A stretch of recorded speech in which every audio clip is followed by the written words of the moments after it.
নমস্কাৰ বন্ধুসকল, আমাৰ বয়স 40ৰ পাৰ হোৱাৰ লগে লগে আমাৰ জীৱনলৈ লাহে লাহে বাৰ্ধক্য নামি আহে। আচলতে আমাৰ বয়স যেতিয়া 40ৰ পাৰ হয় তেতিয়া আমাৰ শৰীৰত চলা শৰীৰ কাৰ্যসমূহৰ বিশেষকৈ মেটাবলিজমৰ কিছু পৰিৱৰ্তন ঘটে আৰু এনে পৰিৱৰ্তন ঘটাৰ ফলতে আমাৰ শৰীৰত কিছুমান পুষ্টিদ্ৰব্য আৰু ভিটামিনৰ ঘাটি হয় আৰু এনে পুষ্টিদ্ৰব্য আৰু ভিটামিনৰ ঘাটি হোৱাৰ ফলতে আমাৰ কিছুমান শাৰীৰিক সমস্যাই দেখা দিয়ে, যেনে আমাৰ মাংসপেশীৰ শিথিলতা, হাড়ৰ দুৰ্বলতা, লগে লগে আমাৰ ৰক্তচাপ বাঢ়ে বা আমাৰ তেজত কলেষ্ট্ৰলৰ পৰিমাণ বৃদ্ধি হয়, কিছুমানৰ ডায়েবেটিছৰ আৰম্ভ হয়। গতিকে আমাৰ যেতিয়া জীৱনলৈ লাহে লাহে বাৰ্ধক্য নামি আহে তেতিয়া আমাৰ জীৱনত এনেধৰণৰ সমস্যা কিছুমানে দেখা দিয়ে। কিন্তু আমি যদি এনে সমস্যাবোৰৰ প্ৰতি গুৰুত্ব নিদিয়াকৈ থাকোঁ, অৰ্থাৎ আমাৰ শৰীৰত ঘটা এই পুষ্টিদ্ৰব্যসমূহ বা ভিটামিনৰ ঘাটি সম্পৰ্কে আমি যদি গুৰুত্ব নিদিওঁ, তেনেহ'লে আমি লাহে লাহে ডাঙৰ অসুখৰ বা ডাঙৰ ৰোগৰ আমি মুখামুখি হ'বলগীয়া হয়। গতিকে আমাৰ বয়স যেতিয়া 40ৰ পাৰ হয় আৰু আমাৰ বাৰ্ধক্য নামিবলৈ আৰম্ভ কৰে তেতিয়া আমি আমাৰ পুষ্টিদ্ৰব্যৰ প্ৰতি অৰ্থাৎ পৰিপুষ্টিৰ প্ৰতি আমি গুৰুত্ব দিয়াটো অতি প্ৰয়োজন। আজি আমি তিনিবিধ ভিটামিনৰ কথা পাতিম, যি তিনিবিধ ভিটামিন আমাৰ বয়স 40ৰ বেছি হোৱাৰ লগে লগে আমি নিয়মিতভাৱে সেৱন কৰাটো অতি দৰকাৰ আৰু নিয়মিতভাৱে সেৱন কৰিলে আমাৰ 40 বছৰ পাৰ হোৱাৰ লগে লগে যিবোৰ বাৰ্ধক্যজনিত সমস্যাই দেখা দিয়ে সেই সমস্যাবোৰ আমি কমাব পাৰোঁ বা আমি শ্ল' ডাউন কৰিব পাৰোঁ। গতিকে আহক বন্ধুসকল, আমি আজি তিনিবিধ ভিটামিনৰ কথা পাতিম। এই তিনিবিধ ভিটামিনে আমাক কিদৰে স্বাস্থ্য সমস্যা নোহোৱাকৈ ৰাখিব পাৰে সেই বিষয়ে আজি কথা পাতোঁ আহক। বন্ধুসকল, এইখিনিতে আপোনালোকৰ প্ৰতি এটি অনুৰোধ, যদিহে আপোনালোকে আজিৰ ভিডিঅ'টো ভাল পায় তেনেহ'লে ভিডিঅ'টিত লাইক এটা কৰিব, লগতে ভিডিঅ'টি আপোনালোকৰ লগ বন্ধুৰ মাজতো শ্বেয়াৰ কৰিব। আজি আমি কথা পাতিব বিচৰা তিনিবিধ ভিটামিনৰ এবিধ হৈছে ভিটামিন ই। আমাৰ বয়স যেতিয়া 40ৰ পাৰ হয়, 40ৰ পাৰ হোৱাৰ লগে লগে আমাৰ শৰীৰৰ ৰোগ প্ৰতিৰোধ ক্ষমতা কমিবলৈ আৰম্ভ কৰে আৰু শৰীৰৰ ৰোগ প্ৰতিৰোধ ক্ষমতা কমিবলৈ আৰম্ভ কৰাত আমি বিভিন্ন ধৰণৰ সংক্ৰামক ৰোগৰ আমি মুখামুখি হ'ব লগা হয় বা সংক্ৰামক ৰোগত আক্ৰান্ত হ'বলগীয়া হয়। আচলতে আমাৰ বয়স 40ৰ পাৰ হোৱাৰ লগে লগে আমাৰ শৰীৰত ফ্ৰী ৰেডিকেলৰ পৰিমাণ বৃদ্ধি পায় আৰু ফ্ৰী ৰেডিকেলৰ পৰিমাণ বৃদ্ধি পোৱাৰ লগে লগে আমাৰ শৰীৰত চলা মেটাবলিজমত কিছু কুপ্ৰভাৱ পৰে আৰু এনে কুপ্ৰভাৱৰ ফলতে আমাৰ শৰীৰত কিছুমান পুষ্টিদ্ৰব্য বা ভিটামিনৰ ঘাটি হোৱা দেখা যায় আৰু এনেদৰে ঘাটি হোৱাৰ ফলতে আচলতে আমাৰ শৰীৰৰ ৰোগ প্ৰতিৰোধ ক্ষমতা কমিবলৈ আৰম্ভ কৰে আৰু ৰোগ প্ৰতিৰোধ ক্ষমতা কমাৰ লগে লগে আমাৰ শৰীৰৰ মাংসপেশীও দুৰ্বল হ'বলৈ আৰম্ভ কৰে। গতিকে মাংসপেশী দুৰ্বল হোৱাৰ লগে লগে আমি গধুৰ বস্তু দাঙিব নোৱাৰা হওঁ বা আমাৰ শাৰীৰিক দুৰ্বলতা আৰম্ভ হয়। আচলতে আমাৰ শৰীৰত বৃদ্ধি পোৱা এই ফ্ৰী ৰেডিকেলসমূহ নষ্ট কৰিবলৈ বা ধ্বংস কৰিবলৈ আমি এণ্টি অক্সিডেণ্টযুক্ত খাদ্য যথেষ্ট পৰিমাণে খাব লাগে, কিয়নো এণ্টি অক্সিডেণ্টেহে আচলতে এই ফ্ৰী ৰেডিকেলৰ কুপ্ৰভাৱবোৰ নষ্ট কৰিব পাৰে। ভিটামিন ই হৈছে এবিধ অতি শক্তিশালী এণ্টি অক্সিডেণ্ট। গতিকে আমি যদি নিয়মিতভাৱে ভিটামিন ই গ্ৰহণ কৰোঁ তেতিয়া নিশ্চয়কৈ শৰীৰত বৃদ্ধি পোৱা এই ফ্ৰী ৰেডিকেলসমূহৰ কুপ্ৰভাৱ আমি কণ্ট্ৰল কৰিব পাৰোঁ। ভিটামিন ই আচলতে যদিও ইয়াৰ নাম ভিটামিন ই আচলতে এবিধ অতি শক্তিশালী এণ্টি অক্সিডেণ্ট। যিকোনো বাদামতে, বিশেষকৈ আলমণ্ড, পেস্তা বাদাম, চীনাবাদাম, আখৰোট, এইবোৰ বাদামত যথেষ্ট পৰিমাণে ভিটামিন ই পোৱা যায় আৰু এই ভিটামিন ই যদি আমি নিয়মিতভাৱে সেৱন কৰোঁ তেতিয়া আমাৰ শৰীৰত এই ফ্ৰী ৰেডিকেলসমূহ বৃদ্ধি পাব নোৱাৰে আৰু ফ্ৰী ৰেডিকেলসমূহ বৃদ্ধি পাব নোৱাৰিলে আমাৰ শৰীৰৰ ৰোগ প্ৰতিৰোধ ক্ষমতাও নিশ্চয় নকমে। গতিকে আমি যেতিয়া 40ৰ বয়স পাৰ হৈ যায় তেতিয়া আমি নিয়মিতভাৱে এই বাদামবোৰ সেৱন কৰিব লাগে। অৱশ্যে বাদামৰ উপৰিও বিভিন্ন ফল মূলত, বিশেষকৈ পালেং বা ব্ৰকলি, এইবোৰ সেউজীয়া শাক পাচলিতো যথেষ্ট পৰিমাণে ভিটামিন ই পোৱা যায়।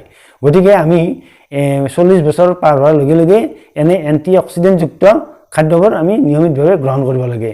আচলতে আমি যদি নিয়মিতভাৱে 4টা বা 5টাকৈ ডেইলি আলমণ্ড গ্ৰহণ কৰোঁ তেতিয়াও আমাৰ শৰীৰত ঘাটি হোৱা এই ভিটামিন ই ডেফিচিয়েঞ্চি আমি অতি সহজে পূৰণ কৰি ল'ব পাৰোঁ আৰু ভিটামিন ইৰ ডেফিচিয়েঞ্চি আমি পূৰণ কৰি ল'লে আমাৰ নিশ্চয় এই ৰোগ প্ৰতিৰোধ ক্ষমতাও শক্তিশালী হৈ থাকিব বা অন্যান্য যিবোৰ আমাৰ বাৰ্ধক্যজনিত সমস্যাই দেখা দিয়ে সেই সমস্যাবোৰো আমি যথেষ্ট শ্ল' ডাউন কৰিবলৈ সক্ষম হ'ম। 2 নম্বৰ ভিটামিনবিধ হৈছে ভিটামিন ডি। আমাৰ বয়স 40ৰ পাৰ হোৱাৰ লগে লগে আমাৰ শৰীৰত কেলছিয়ামৰ ঘাটি আৰম্ভ হ'বলৈ ধৰে আৰু কেলছিয়ামৰ ঘাটি আৰম্ভ হোৱাৰ লগে লগে আমাৰ হাড়ৰ বিভিন্ন ধৰণৰ সমস্যা যেনে জইণ্ট পেইন বা হাড়ৰ দুৰ্বলতা বিশেষকৈ অস্টিঅ'আৰ্থ্ৰাইটিছ অস্টিঅ'পৰ'চিছ এনে ধৰণৰ ৰোগে আমাক দেখা দিয়ে। আমি সকলোৱে জানো যে আমাৰ হাড়ৰ স্বাস্থ্য ভালে থাকিবলৈ হ'লে অৰ্থাৎ বোন হেলথৰ বাবে কেলছিয়ামৰ যথেষ্ট প্ৰয়োজন হয়। কিন্তু আমাৰ বয়স যেতিয়া 40ৰ পাৰ হয় 40ৰ পাৰ হোৱাৰ লগে লগে আমাৰ শৰীৰত ভিটামিন ডিৰ ঘাটি আৰম্ভ হয় আৰু ভিটামিন ডি আমাৰ শৰীৰত ঘাটি যেতিয়া থাকে তেতিয়া আমাৰ শৰীৰত কেলছিয়ামৰ এবজৰ্পশ্যন আমাৰ কমিবলৈ ধৰে। আমি যিমানেই কেলছিয়ামযুক্ত খাদ্য গ্ৰহণ নকৰোঁ কিয় আমাৰ শৰীৰে কেলছিয়াম শোষণ কৰিব নোৱাৰা হৈ পৰে যদিহে আমাৰ শৰীৰত ভিটামিন ডিৰ ঘাটি হয়। গতিকে আমি 40 বছৰ পাৰ হোৱাৰ লগে লগে আমি নিয়মিতভাৱে ভিটামিন ডি সেৱনত গুৰুত্ব দিব লাগে। গতিকে ভিটামিন ডি ঘাটি হ'লেও আমাৰ এই বাৰ্ধক্যজনিত সমস্যাবোৰ আমাৰ ক্ষিপ্ৰ গতিত আমাৰ জীৱনলৈ আহিব পাৰে। এতিয়া কথাটো হ'ল যে আমি ভিটামিন ডি ক'ৰ পৰা পাব পাৰোঁ। ভিটামিন ডিৰ প্ৰধান উৎস হৈছে সূৰ্যৰ পোহৰ।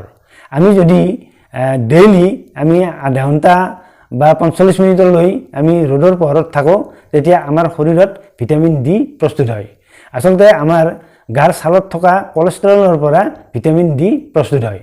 গতিকে আমাৰ শৰীৰত ভিটামিন ডি ঘাটি নহ'বলৈ হ'লে আমি দৈনিক আমি ৰাতিপুৱাৰ ভাগতে 15 মিনিটৰ পৰা আধা ঘণ্টা বা 45 মিনিট পৰ্যন্ত আমি ৰ'দত থাকিব লাগে। অৱশ্যে আমি খালী গাই থকাটো বেছি ভাল। অৱশ্যে খালী গাই থকাটো যিহেতু সম্ভৱ নহয় সেইবাবে আমি চুটি কাপোৰ পিন্ধি লৈ আমি ৰ'দত বহিব লাগে যাতে আমাৰ মুখমণ্ডলতো ৰ'দ পৰে বা ভৰিত ৰ'দ পৰে হাতত ৰ'দ পৰে এনেকুৱা ধৰণে আমি ৰ'দৰ পোহৰত অন্ততঃ আধা ঘণ্টা সময় দৈনিক থাকিব লাগে। তেতিয়া আমাৰ শৰীৰত ভিটামিন ডি নিজে নিজে প্ৰস্তুত হয় আৰু ভিটামিন ডিৰ প্ৰস্তুত হ'লে আমাৰ শৰীৰত কেতিয়াও কেলছিয়ামৰ ঘাটি নহয়। আমাৰ বয়স 40ৰ পাৰ হোৱাৰ পাছত নিয়মিতভাৱে সেৱন কৰিবলগীয়া 3 নম্বৰ ভিটামিনবিধ হৈছে ভিটামিন B12। আচলতে আমাৰ বয়স 40ৰ পাৰ হোৱাৰ লগে লগে আমাৰ শৰীৰে ভিটামিন B12 শোষণ কৰাত কিছু বাধাপ্ৰাপ্ত হয় যাৰ বাবে আমাৰ শৰীৰত ভিটামিন B12ৰ ঘাটি দেখা যায় আৰু এনেদৰে ভিটামিন B12ৰ ঘাটি হ'লে আমাৰ শৰীৰত বিভিন্ন ধৰণৰ স্বাস্থ্য সমস্যা যেনে নাৰ্ভৰ বিভিন্ন ধৰণৰ সমস্যা বা এনিমিয়াৰ সমস্যা বা হাড়ৰ কিছু সমস্যা আৰম্ভ হয়। গতিকে আমাৰ 40 বছৰ পাৰ হোৱাৰ পাছত যাতে আমাৰ শৰীৰত ভিটামিন B12ৰ ঘাটি নহয় তাৰ প্ৰতি আমি গুৰুত্ব দিব লাগে আৰু ভিটামিন B12 যুক্ত খাদ্যবোৰ গ্ৰহণ কৰিব লাগে। আমি বেছিভাগ মানুহে জানো যে বয়স হোৱাৰ লগে লগে বেছিভাগ মানুহেই বিভিন্ন ধৰণৰ নাৰ্ভৰ সমস্যাত আক্ৰান্ত হয় আৰু এই নাৰ্ভৰ সমস্যাৰ আক্ৰান্ত হোৱাৰ মূল কাৰণবিধেই হৈছে আচলতে শৰীৰত ভিটামিন B12ৰ অভাৱ ঘটাটো। আৰু এনে নাৰ্ভৰ সমস্যা হ'লে মানুহৰ হাতৰ তলুৱাত জিনজিনি বা ভৰিৰ তলুৱাত জিনজিনি এনেধৰণৰ কিছুমান স্বাস্থ্য সমস্যাই দেখা দিয়ে। লগতে আমাৰ শৰীৰত এনিমিয়াৰ সমস্যাও সৃষ্টি হয় কিয়নো ভিটামিন B12ৰ ঘাটি হ'লে শৰীৰত RBC অৰ্থাৎ লোহিত ৰক্তকণিকা সৃষ্টি হ'ব নোৱাৰে যাৰ বাবে আমাৰ শৰীৰত এনিমিয়াৰ নিচিনা সমস্যাও দেখা দিয়ে। লগতে হাড়ৰ কিছু সমস্যাও দেখা দিয়ে কিয়নো ভিটামিন B12ৰ অভাৱ হ'লে হাড়ৰ চেল গঠনতো কিছু বাধাপ্ৰাপ্ত হোৱা দেখা যায় আৰু আমাৰ শৰীৰত এনিমিয়াৰ সৃষ্টি হোৱাৰ লগে লগে উচ্চ ৰক্তচাপ বা হাৰ্টৰ বিভিন্ন ধৰণৰ সমস্যা এনেধৰণৰ সমস্যাও দেখা দিয়ে। গতিকে আমাৰ শৰীৰত যাতে 40 বছৰ পাৰ হোৱাৰ পাছত ভিটামিন B12ৰ অভাৱত এই ৰোগসমূহৰ সৃষ্টি নহয় তাৰ বাবে আমি গুৰুত্ব দিব লাগে আৰু নিয়মিতভাৱে ভিটামিন B12 যুক্ত খাদ্য গ্ৰহণ কৰিব লাগে। আৰু ভিটামিন B12 যুক্ত খাদ্যবোৰ হৈছে মাছ, মাংস, কণী, গাখীৰ এনেধৰণৰ খাদ্যত যথেষ্ট পৰিমাণে ভিটামিন B12 পোৱা যায়। গতিকে এনেধৰণৰ খাদ্য নিয়মিতভাৱে গ্ৰহণ কৰিব লাগে।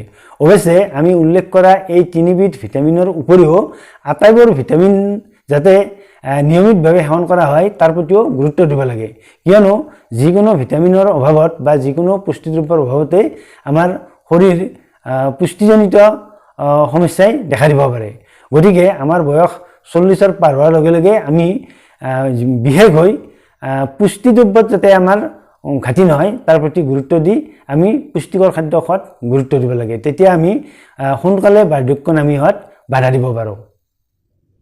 বন্ধুসকল, আমাৰ বয়স 40 বছৰ পাৰ হোৱাৰ পাছত কোন 3বিধ ভিটামিন নিয়মিতভাৱে সেৱন কৰাত গুৰুত্ব দিলে আমি পুষ্টিজনিত সমস্যাৰ পৰা হাত সাৰি থকাটো সম্ভৱ বা আমাৰ জীৱনলৈ বাৰ্ধক্য অহাত আমি কিছু বাধা দিব পাৰোঁ সেই বিষয়ে কথাখিনি শুনিলে যদিহে আপোনালোকে আজিৰ ভিডিঅ'টো ভাল পাইছে তেনেহ'লে ভিডিঅ'টিত আপোনালোকে শ্বেয়াৰ কৰিবলৈ আপোনালোকক অনুৰোধ জনালোঁ অন্য এটা ভিডিঅ'ত আপোনালোকক লগ পোৱাৰ প্ৰতিশ্ৰুতিৰে আজিলৈ সামৰিছোঁ ধন্যবাদ